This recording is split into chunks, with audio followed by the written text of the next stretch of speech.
अस्सलाम वालेकुम मेरे प्यारे अजीज़ भाई। आज का बयान है मुफ्ती सलमान अज़हरी का। बहुत ही अच्छा बयान है मेरे भाई, तो इस वीडियो को ज़्यादा से ज़्यादा शेयर करना और अपने भाई को सब्सक्राइब कर लेना। हम हमेशा आपके पास अच्छे और सच्चे पैगाम लाते रहेंगे। तो चलिए वीडियो को शुरू करते हैं। मेरे आका ने फरमाया क़यामत के करीब ये लोगों के कद भी कम होते चले जाएंगे। अब करीब और क़यामत के नाटे लोग ही रहेंगे। हाँ, और याजूज माजूज की जो शक्ल बताई गई वो भी बहुत छोटी छोटी कद के होंगे, जैसे चाइनीज़ होते हैं। हाँ, उनकी आँखें छोटी छोटी होंगी, जैसी उनकी शक्ल है, लाल रंग के होंगे, यही शक्ल बताई गई है। और पूरी दुनिया घूमेंगे, हर चीज़ खा जाएंगे जैसे चाइनीज़ खाते हैं। हाँ, ये अल्लाह अल्लाह। इसलिए भी मैं बोल रहा हूँ कि बाज़ जो दानिश्वर हैं, एक अमेरिका के बड़े डॉक्टर हैं, उन्होंने कहा मेरी तहकीक के मुताबिक याजूज माजूज आ गए। आदम अलैहिस्सलाम जब आए थे तो जिब्राइल अलैहिस्सलाम खुद ही उनको यहाँ की खेती बाड़ी और काम काज सिखा कर गए थे। जन्नत के 3 दाने ला करके दिए थे, यानी एक गेहूं का दाना और एक कोई दाना, ये 3 दाने वो इतने बड़े बड़े थे, दाने जन्नत से लाए गए थे। और वो बो करके उसकी खेती और उसकी फसल उगाकर खाने पीने के तरीके, सारी चीज़ें आदम अलैहिस्सलाम को वो दे करके गए थे। और ये रिवायत में मिलता है जन्नत का आया हुआ दाना बहुत बड़ा था, और पहले के दौर में अनाज बड़े होते होते छोटे छोटे, उसमें एवोल्यूशन हुआ है। अब जो गेहूं का दाना है वो पकड़ने में भी नहीं मिलता। फरमाया गया कि जैसे जैसे इंसानों के गुनाह बढ़ते हैं अनाज घटता जाता है, यानी इन चीज़ों की मिक़दार में कमी आने लग जाती है। ये आखिरी दौर में गेहूं तो गेहूं, इंसानों के कद भी छोटे हो जाएंगे। पहले लोग 8-8, 10-10 फीट के होते थे, और आदम अलैहिस्सलाम की हाइट तो 60 फीट की थी। 60 फीट इतनी लंबी बताई गई है।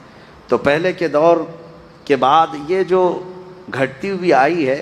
लेकिन एक बात फिर मैं बता दूं, कोई कंफ्यूज ना हो, उस थ्योरी पे ना चले जाए कि इंसान अब बदल गया। नहीं, इंसान ही था, इंसान ही है आज भी। पहले ये और बात है कि हाइट बड़ी थी, जिस्म बड़ा था, लेकिन ज़माने के मुरूर अय्याम के साथ साथ इंसानों की हाइट कम होती रही। और मेरे आका ने फरमाया क़यामत के करीब ये लोगों के कद भी कम होते चले जाएंगे। अब करीब जी और क़यामत के नाटे लोग ही रहेंगे। हाँ, और याजूज माजूज की जो शक्ल बताई गई वो भी बहुत छोटी छोटी कद के होंगे, जैसे चाइनीज़ होते हैं। हाँ, उनकी आँखें छोटी छोटी होंगी, जैसी उनकी शक्ल है, लाल रंग के होंगे, यही शक्ल बताई गई है। और पूरी दुनिया घूमेंगे, हर चीज़ खा जाएंगे जैसे चाइनीज़ खाते हैं। हाँ, ये इसलिए भी मैं बोल रहा हूँ कि बाज़ जो दानिश्वर हैं, एक अमेरिका के बड़े डॉक्टर हैं, उन्होंने कहा मेरी तहकीक के मुताबिक याजूज माजूज आ गए, वो चाइनीज़ ही हैं। दुनिया में सबसे ज़्यादा तादाद भी उनकी है, और सबसे ज़्यादा दुनिया में फैले भी वही हैं, और हर चीज़, हर कीड़ा मकोड़ा सब खाते भी वही हैं। लेकिन ऐसा नहीं है। याजूज माजूज ये कौम है, वो आएगी, लेकिन वो इतने सालों तक चाइना की तरह जीती नहीं रहेगी। हाँ, वो फसाद मचाएंगे, लेकिन चंद दिनों के बाद अल्लाह ताला उनकी गर्दन में एक कीड़ा पैदा करेगा। कोई वायरस होगा उस ज़माने का, कोई कोरोना आएगा, और उससे वो एक साथ पूरे के पूरे हिलाक हो जाएंगे।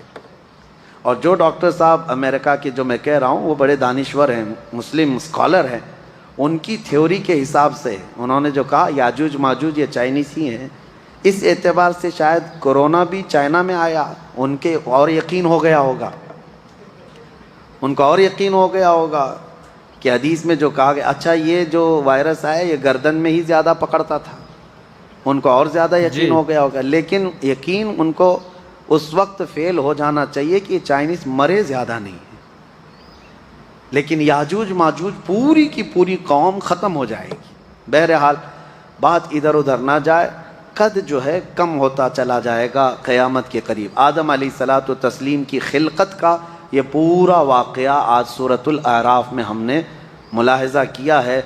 अल्लाह करीम हम सबको कुरान अज़ीम की हर आयत पर अमल की तौफ़ीक़ अता फ़रमाए। हुक्म ये है अल्लाह ताला का कि ये वाक़या बयान क्यों किया गया, इसलिए कि अल्लाह फरमाता है कि शैतान आज भी है जो दूर से तुम्हें देख रहा है, कहीं जैसे तुम्हारे बाप और तुम्हारी माँ को इसने जन्नत से निकाला था, ایسی ہی دنیا میں تمہیں اللہ اس کی رسول کی رضا سے باہر نہ کر دے، تم ہمیشہ الرٹ رہو، اس کے کسی داؤ کو اپنے اوپر حاوی ہونے نہ دینا۔ ہمیشہ ایک بات یاد رکھنا، ہم جنت سے آئے تھے، ہم جنت میں ہی جائیں گے انشاءاللہ، اور سبحان ہمارا اللہ، وہی بے شک۔ وطن ہے۔ اسی کو شاعر نے کہا ہے کہ جب تو پیدا ہوا تھا تو روتا ہوا دنیا سے آیا تھا، کیوں؟ اس لیے کہ ہماری روحیں جنت میں تھی، اور جب اپنا اصلی بے گاؤں شک۔ چھوٹتا ہے تو روتے ہوئے آتا ہے بچہ۔ اور شاعر نے کہا ہے اب ایسی جی۔ زندگی گزار کہ جانے کے وقت سب رو رہے ہوں اور تیرے لبوں پر مسکراہٹ ہو، کیوں؟ اس سبحان اللہ، خوشی بے سے شک۔ تم مسکراتے ہوئے جاؤ کہ اپنے اصلی وطن جا رہا ہوں، اپنے گاؤں جا رہا ہوں، اور ہمارے باپ کے گھر جا رہا ہوں۔ اللہ کریم ہم سب کی قسمت میں جنت عطا فرمائے۔ آمین۔ تو دیکھ لیا ویڈیو میرے بھائی، بہت ہی اچھا بیان تھا مفتی سلمان الزہری کا۔ تو دوستو اگر جو آپ ہمارا ویڈیو ہے فیس بک پر دیکھ رہے ہیں تو پیج کو فالو کر لیجئے، اور اگر جو یوٹیوب پر دیکھ رہے ہیں تو یوٹیوب پر میرے بھائی سبسکرائب کر لینا اپنے بھائی کو۔ تو چلیے اگلے ویڈیو میں ملتے ہیں۔